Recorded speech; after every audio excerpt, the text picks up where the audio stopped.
Want to learn a crazy thing about stress? It can actually be a good thing. My name is McLain. This is Creative Self-Care, and together we're exploring new ways towards wellness so we can effectively care for the mind, body, and mother-loving soul and live healthy, empowered lives, individually and collectively. If you appreciate what I'm doing here at CMC, want to support my work, and gain a more personal experience, consider joining my friends at Patreon for the same price as a fancy cup of coffee. To learn more about our community and how we're making a positive impact, you can visit crystalmclaincreative.com. All right, let's get to it. Okay, so hear me out.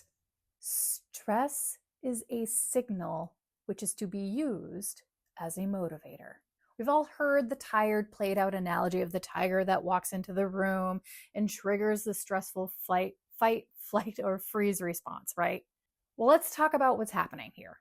Your brain is wired up to a bunch of sensory organs that are designed to detect changes in your environment.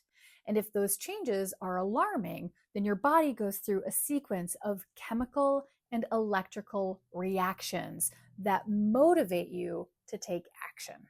So if you smell smoke, you're going to look for fire. If you hear a crash, you're going to investigate the cause. And this information, or the smoke, or the crash, or the sight of the very unlikely tiger, is preparing your body to either fight off or manage the threat, or to flee or run away from the perceived danger, or to play possum and freeze in the face of adversity. And this freeze response is where most of us live, because the shit our brains perceive as danger isn't actually dangerous. At least not in a very obvious way, like a fire, a burglar, or the unlikely tiger. A lot of the things that cause us stress in this modern world are a lot more subtle and complicated, like information overload. We live in a time of constant stimulation, connectivity, and the pressure to keep up with unrealistic expectations. And it's coming from a cute, shiny box in the palm of your hand. Now, I love social media as much as the next person, but can we get real here? We're on it way too much. I don't want to be the buzzkill bad news fairy, so let's just take a moment to acknowledge why social media is great. It's great because we can stay connected with our friends and our loved ones and even meet new people that make us feel seen, heard, and validated, which is really important. It's also a great way to stay on top of current events. And it's a fun and easy way to find recipes, cheap DIY hacks, makeup and hair tutorials, and gardening inspiration. But the average post is only between 3 and 60 seconds long, and we are scrolling and scrolling and scrolling and bombarding our brains with information that is designed to grab your attention and make you feel things. We're going from cat memes to genocide to recipes and politics, and we're checking and rechecking to see if we get any likes or comments on our own posts. We're getting high on dopamine when somebody interacts with us in a positive way, but then we're feeling threatened when a troll or a bot challenges us.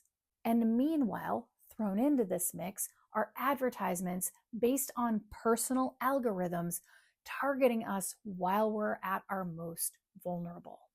This is exhausting for your brain. It simply isn't designed to process this much information.